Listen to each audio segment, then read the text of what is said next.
Hi, I'm Adam Spencer, founder of the Day One Network, which is bringing the history of the Australian startup ecosystem to you. I believe in founders. It's why I do everything I do at Day One and our media company, W2D1 Media. And that's why the Day One Network exists, to create helpful content for founders. We've got some great shows in development, but a large part of what we do couldn't be done without support from our partners and sponsors. And I couldn't be happier than to be working with NTP, who get community better than any other technology recruitment company out there. A Newcastle company like mine, NTP are invested in seeing the growth of the local tech community in Newcastle, Sydney, and more broadly Australia. So thank you, NTP, for helping us bring helpful content to founders and the startup community in Australia. Back to the interview. Hi, I'm Adam Spencer, founder of the Day One Network, which is bringing the history of the Australian startup ecosystem to you. I believe in founders. It's why I do everything I do at Day One and our media company, W2D1 Media. And that's why the Day One Network exists, to create helpful content for founders. We've got some great shows in development, but a large part of what we do couldn't be done without support from our partners and sponsors. And I couldn't be happier than to be working with NTP, who get community better than any other technology recruitment company out there. A Newcastle company like mine, NTP are invested in seeing the growth of the local tech community in Newcastle, Sydney, and more broadly Australia. So thank you, NTP, for helping us bring helpful content to founders and the startup community in Australia. Back to the interview. Hi, I'm Adam Spencer, and welcome to Day One, the podcast that spotlights Australian startups, founders, and the organisations that empower Australian entrepreneurship. We go back to the beginning to tell the story of Australia's most inspiring founders and how they built their companies. You're listening to a special interview series as part of a documentary W2D1 is producing about the history of the Australian startup ecosystem. This episode was conducted by guest host Alex Carpenter. On the episode today, we have... So my name's Kate Cornick and I'm the CEO of LaunchVic, the Victorian Government startup agency. So to start off with, when did you start getting involved in the startup scene? So I think I always had a real interest in the startup scene because I did my degree in electrical engineering at the University of Melbourne in the early 2000s. And it was around that time that the dot-com boom had happened. And there was also the bursting of the bubble. But it was an area that there was certainly a lot of chatter around during my degree. And that led me to have a lot of friends that I studied with who ended up moving to Silicon Valley and had successful startup careers. I always had a dream of running my own startup, which I did finally get to do in 2014 onwards. And yeah, so I think it was something that was always in me. But running my own startup was when I really got involved in understanding the pain. I can't say I got that involved in the ecosystem, and I wish there was the support then that I had now. You know, I was involved in, as many people are, sort of thinking about how to run a startup for many years and getting ideas around, but it wasn't until 2013, 2014 that I really took the plunge and left my day job and ran this organisation full time. And that was very early days. There wasn't a huge amount of support, and I was so focused on growing the business, I didn't really engage in the ecosystem. So when I really started to understand the ecosystem was when I was approached about running LaunchVic after I had an exit from the startup. And that was when I really started to deep dive and understand what the ecosystem had to offer. Yeah, wow, okay. That's an interesting journey. I'm curious on, like, how could we do better to articulate the supports that are available in the ecosystem? Because I'm sure you're not the only person that's built startups without even realizing there is support out there. Well, it was a very big part of what LaunchVic was set up to achieve, is to really promote the ecosystem, put in place programs, and we've proudly supported over 125 programs to come into being. So there is, I think, now a lot more support out there, and you can Google what support is there and come up and find things, which back in 2013, 2014, you couldn't do so easily, and you really had to know the ecosystem to engage with it. But I do think it's still a problem, and we need to really shout from the rooftops that there is a huge amount of support out there. And if you have a great idea and you're toying with the idea of setting up a startup, that there are places to go to really help you, and there's investment capital out there, and there are opportunities to grow, and mentors who will support you, and talent to help your company scale, and all those things that in the early days were points of stress. So I think there's a lot more support out there, but there's still a lot more work to do to tell people that there's that support out there. Yeah. Fantastic. And I'm a huge supporter of your work. So going back a smidge, I suppose you weren't too engaged with the ecosystem when you were a startup founder yourself, but I'm curious on like, when did you have any interactions with like how many other people around you were doing a startup and how big that like sub community might be? I think it was rather difficult to find that out. And I think that there was definitely a sub-community. And when I started LaunchVic and really got engaged, I got to know that community, or a fabulous group of people. But I think when you are growing a company, and we had reached a size where we were scaling quite rapidly, we had international offices, we had quite a sizable amount of seed capital under our wings, you tend as a founder not to engage in the community, and you tend to really put your heads down and bums up and get on with scaling and just doing the work you have to do to grow your business. And I think there are now more scaling support programs out there, which is a great thing, but it can be a very lonely job being a founder, because when it's the very early days and you're sort of fluffing around trying to find an idea and you're trying to find co-founders and you might be trying to find your product market fit, that's a time that is really great to engage in the community and grow your network. The challenge is when you actually do start growing your company, you get into the pressures of having investors that want to see results, and you become so focused on the business you forget that it is actually still really important to take time out for yourself, meet with peers. There's a huge amount of learning that you can get from peers, and I didn't take advantage of that, and that was a mistake. And I should have done more of that engagement. But to me, the community was much more early stage than where my company was at the time in Victoria.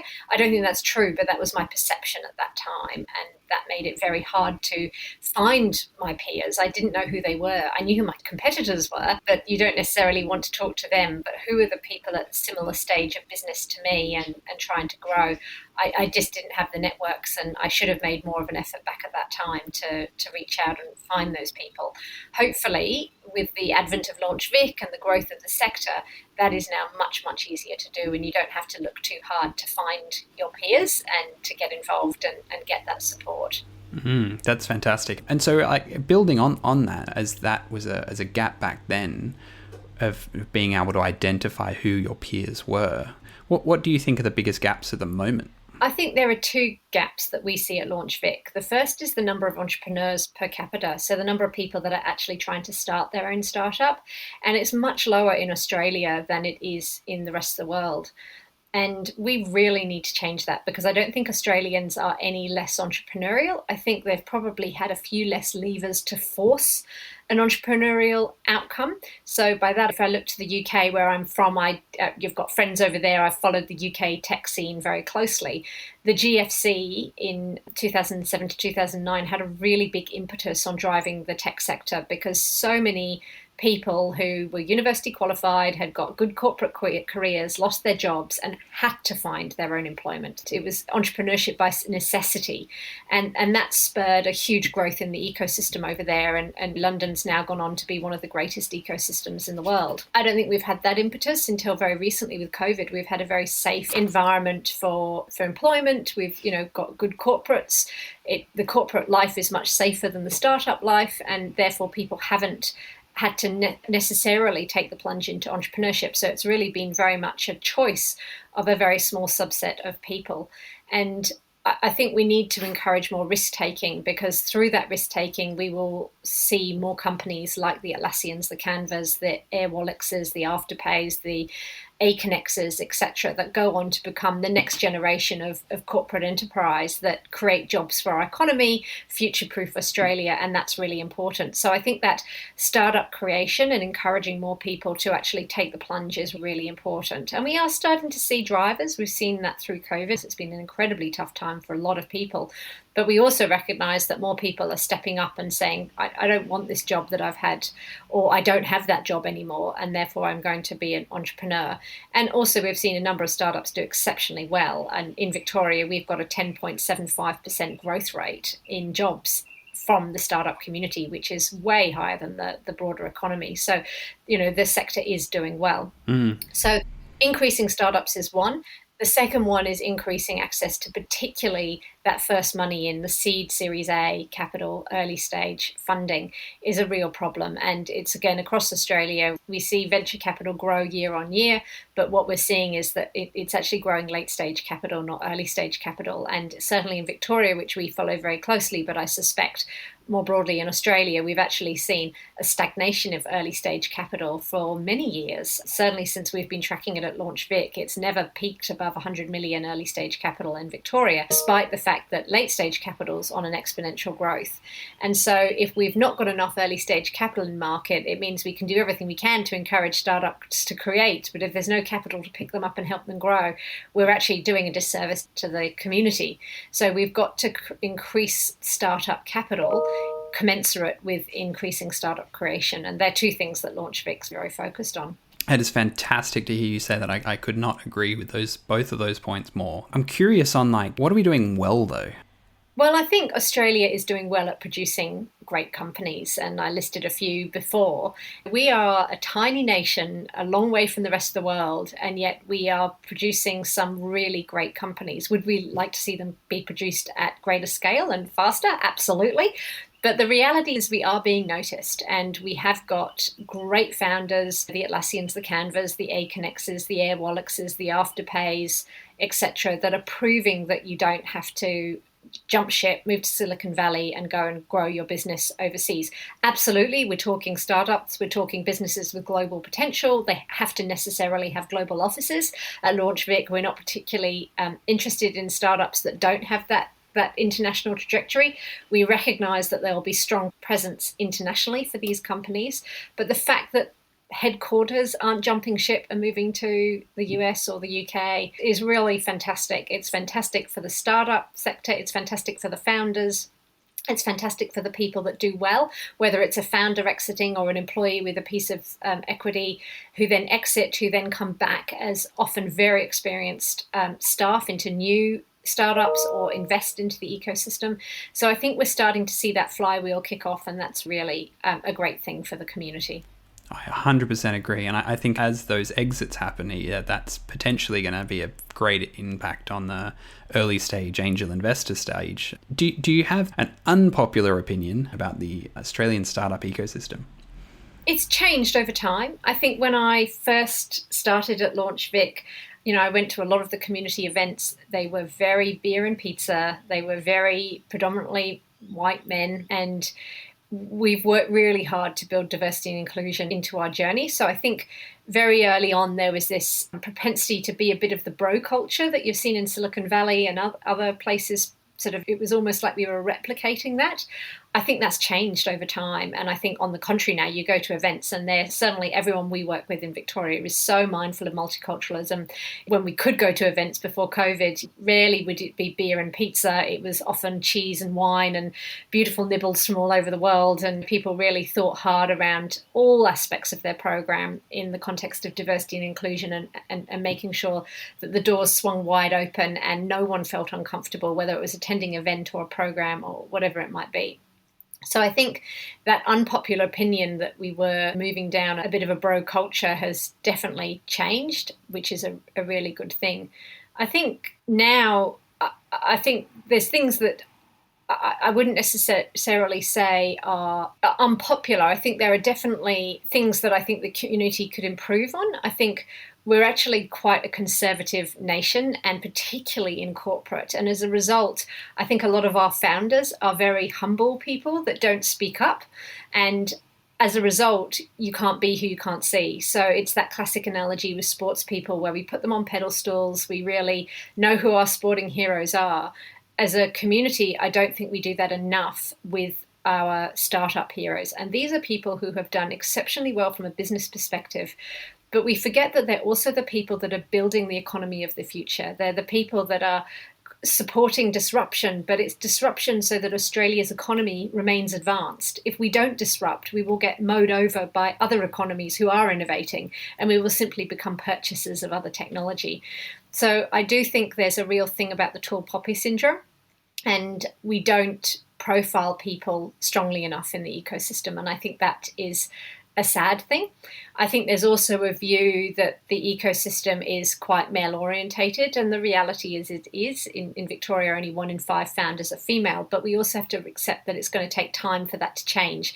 Many of the successful founders that are having exits today are people that started their companies 10, 20 years ago, and back then there was even fewer representation of women. So I think the idea that the sector is very male orientated is a challenge for the sector, and there's certainly, we know unconscious bias exists in many forms, not just about women, but people from backgrounds, etc. And that is a real challenge for the sector to overcome. But I'm also certainly don't want to see any sexism or racism in the sector, but I also think the sector has stepped up to that challenge and is really trying to grapple with it. And we've seen VCs really pay a huge amount of attention, for example, on their application processes and making sure that they are conscious of unconscious bias and in fact, even in some instances, let's call it out, there's conscious bias. But we are seeing people move. So I think that's something that can be seen as being negative, but it's also going to take a long time to fix it. Startups don't grow overnight, and I think that's a challenge. The final thing I'll touch on is I think the way the startup community is viewed by the broader community is really interesting. And 5 years ago when I started this role, 8 years ago when I founded my startups were a really niche, kind of nice to have, bit of innovation theatre. Yep, we've got one of them. Yep, I know a startup kind of attitude. And it was a very nice to have, but it wasn't taken seriously as a sector. And I think we're seeing that change now. And government, not just the Victorian government, but other governments are really recognising that the startup sector is a really important part of the economy. But there's still more work to do there. And I think that across the entire community, in terms of encouraging startup creation, as I spoke to before, but also making sure that corporates are prepared to buy from startups. If you're beginning a startup here, you want to have your first customers here. And if our large corporates aren't prepared to buy from startups, it makes it very hard for people to grow those businesses. And it's all well and good to say, I know a startup and I'm working with a startup, but the rubber hits the road when people are talking about startups and procuring from startups and actually recognizing that the startup sector, which is underpinned by technology and these young technology companies, are incredibly important to our future. And we've seen that dialogue change, but I think it's still got a way to go in some parts of the broader dialogue around the startup sector, how much support it gets at a state level, how much support it gets at a federal level. Having said that, I have to give a big shout out to the Victorian Government. Yes, they fund LaunchVic, but we got $110 million in the state budget last year, a phenomenal outcome. We also in Victoria have announced a $2 billion innovation fund. So, the Victorian Government do recognise this and are placing importance on this sector. But there's still a way to go before it gets up there with other parts of the economy that do get viewed and talked about very favourably as key economic contributors. 100%. I mean, I was thrilled when I heard that announcement because especially during a time of economic uncertainty, to fund it by that amount was a huge win for the whole ecosystem. I am curious, though, how you've been competing with the travel lobbies and the mining lobbies and the retail lobbies and all of these players who are much larger proportions of our economy and seem to have so much more government support and government ear time. How have you been trying to get your toe in the door and pull that door open a little bit more? Well, to be honest with you, I mean, for us, it's the great relationship we have with the Victorian Government, both at a departmental level and at ministerial level. And at LaunchVic, we've had multiple different ministers, all of whom have been very supportive of the work that we do. It's very much about that sort of closed door, daily grind of doing the right thing by the people that feed you. And, the government funds LaunchVic, hopefully a pretty good job of keeping government informed of what they should be doing in Victoria and continually working with the government to make sure we're putting in place really good responses to challenges the sector faces.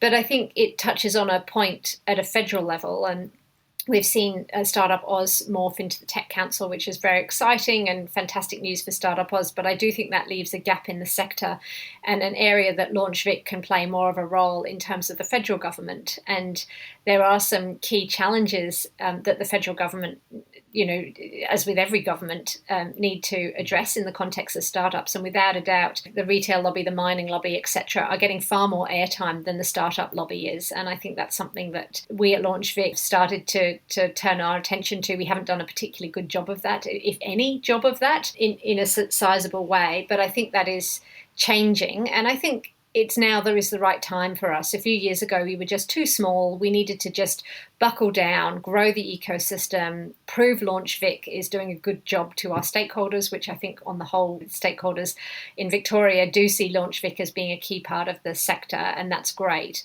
I think as we move forward, we need to think a little bit more strongly about how we're promoting our ecosystem, how we're advocating for our ecosystem, and how we're connecting our ecosystem. You certainly see that come through in our new strategy, which we announced a month ago. It's one of our key pillars and an area that we're definitely going to be putting more attention in the coming months and years to come. And that's fantastic to hear. I'm curious, going back a smidge, the importance of profiling these diverse and positive role models is so important. I'm curious on if you could put a couple of organizations or groups that you think do a really good job of that, who are doing their best and profiling entrepreneurs to the wider community of Australia. Who's doing that well? I actually think it's our media friends. I think it's Yolanda at the AFR, it's David Swan at the Australian, Cara Waters at The Age in Victoria and Sydney Morning Herald, and of course the team at Startup Daily. They're the people that are actually putting these people up in lights and advocating for them. And so I think they're the people that have done the best job of profiling our top founders. I think the community is quite good at talking amongst itself, and we all know who our wonderful founders are, we all know who our wonderful community builders are, but we're not necessarily getting that into the mainstream. But I do think our journalists are doing a great job and have a real interest in understanding and the stories and the people behind the stories, which is great. But there's definitely more to do there. So turning to that really early stage, possibly uni student or possibly high school student, they bump into you in an elevator and they've got you for 30 seconds. What piece of advice would you give them? So I would say to them, do it. It's a great journey and you will get so much experience out of all the jobs I've had, and I've had a few in my life. The job I learned the most from was running my own business and running my startup. It set me up in a career that thought I would be running a government agency, but here I am and loving it. But a lot of what I do was learnt at the wheels of leading a startup. So I think it's a great experience. I'd also say make sure you get as much help as you can early on to set your business up as well as you can. And that means having the right team around you. It means having the right investors around you, having the right mentors around you, and making sure that you really are getting top quality advice. I certainly wish I had better advice in the very early days, because in my startup, I made decisions that, in hindsight, put some writing on the wall that would have meant we could have had a very different future had we played our cards differently. And they were simple mistakes, getting the wrong investors very early in the business and structuring the business from an investment perspective in not the soundest way was a key mistake I made. I've certainly seen founders have challenges with co-founders and not having agreements in place on how they manage those challenges. Making sure that you are getting great advice from people that really understand how to grow a business, not great advice from business leaders who often don't have an experience at working at a tiny company. They've got fantastic business experience with huge amounts of HR support and finance support and team and all the rest of it behind very large corporate structures. So, get the right advice at the right time from the right people is really critical. What do you think defines a startup? I know LaunchVic has thought a lot about this, and it comes through in how you're conceptualizing your support structures. And I think that deserves a bit of acknowledgement that it's a really difficult subject. People gloss over the definition of a startup and they just think that there is a definition and there really isn't. And every organization needs to think about this a bit more. And it'd be good to get some clarity and uniformity on this. And I would like to hear how LaunchVic's come to that conclusion and what benefits do they see coming after now you've defined it. Yeah, it's a really big problem, and it's a problem for Australia. We don't have a consistent definition between the states.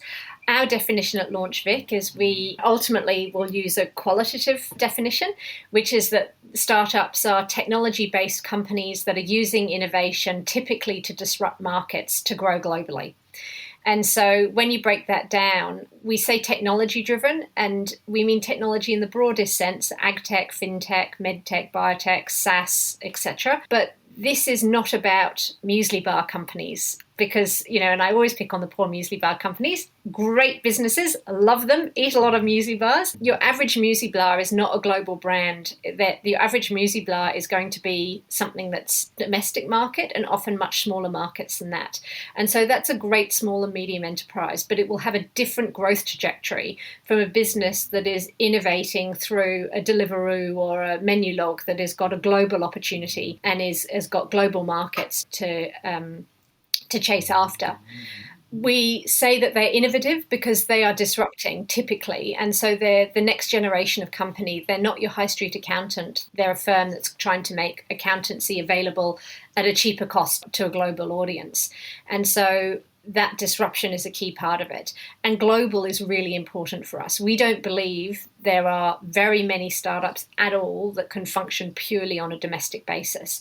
That doesn't mean to say that they don't have a solely domestic focus for a period of time, but we are such a small market in Australia, they necessarily have to be thinking global.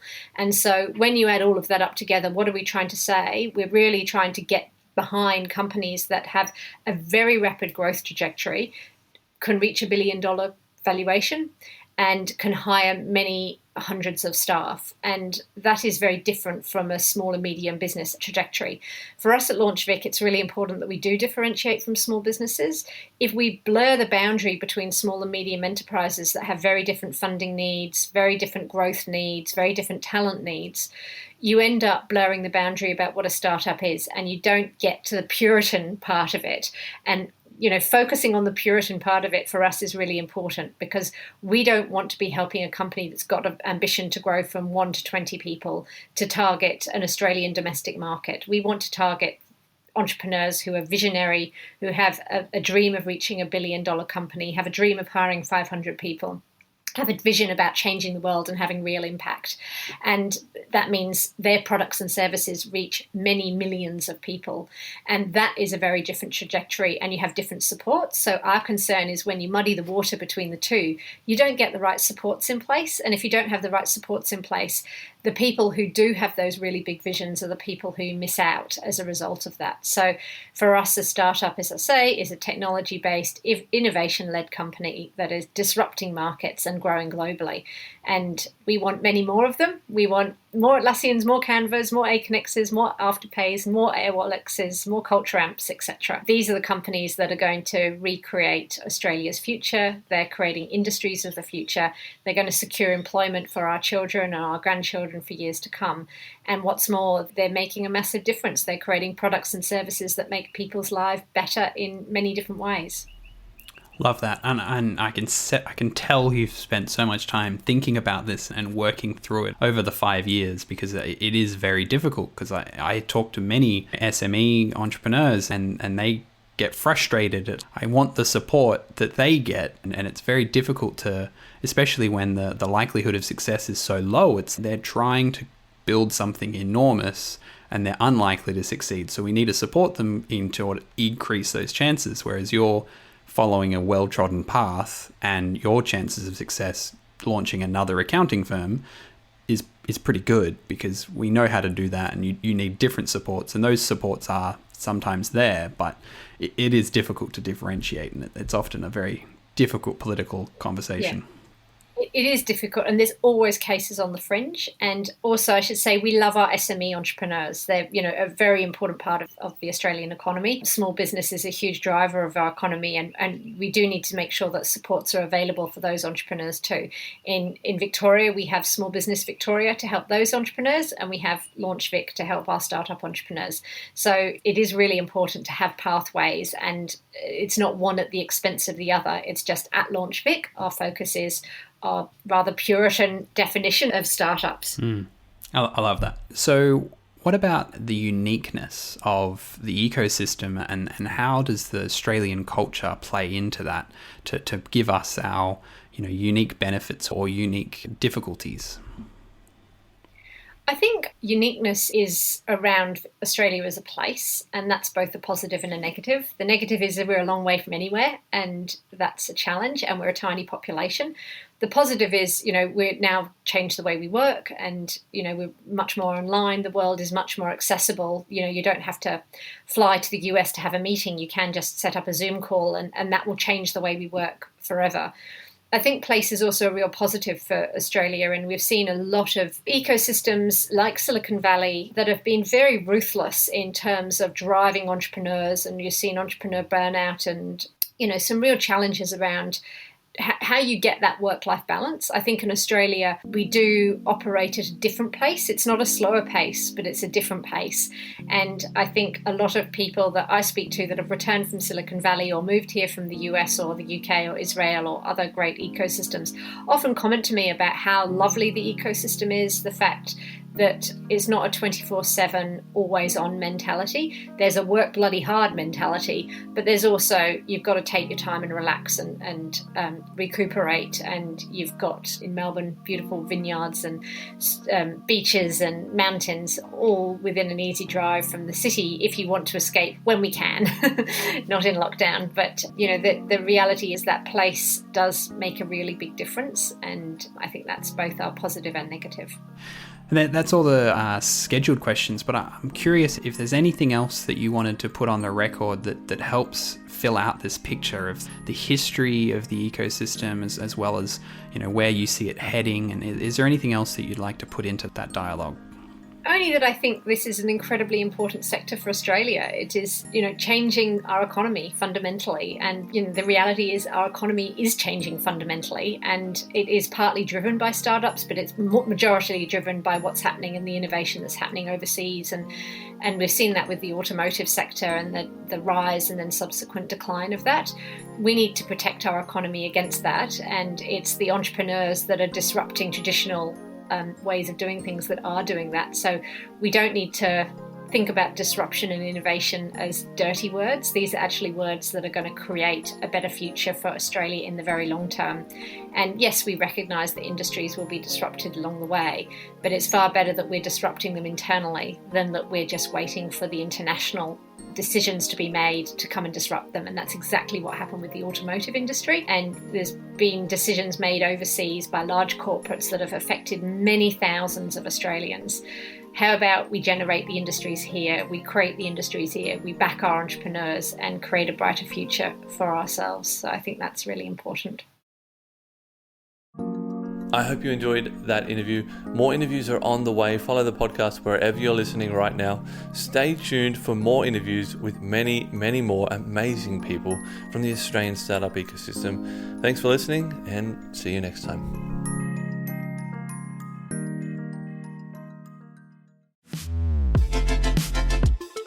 The Startup Retro is a new podcast from the team behind Overnight Success. A weekly show where we help you level up on the Australian startup ecosystem by giving you an insider's view on Aussie startups and venture capital. I'm Will Richards. And I'm Gemma Clancy. At OS, we curate the most important news and announcements across the ecosystem and explain a bit of useful context behind them. The Startup Retro podcast will follow a format familiar to our readers of the weekly newsletter, but offer an opportunity for much more discussion. So, if you want to keep your finger on the pulse of all things happening Aussie startups and venture capital, start your week by listening to the Startup Retro. New episodes every Monday, starting the 1st of July. The Startup Retro is brought to you by Day One, the podcast network for founders, operators, and investors.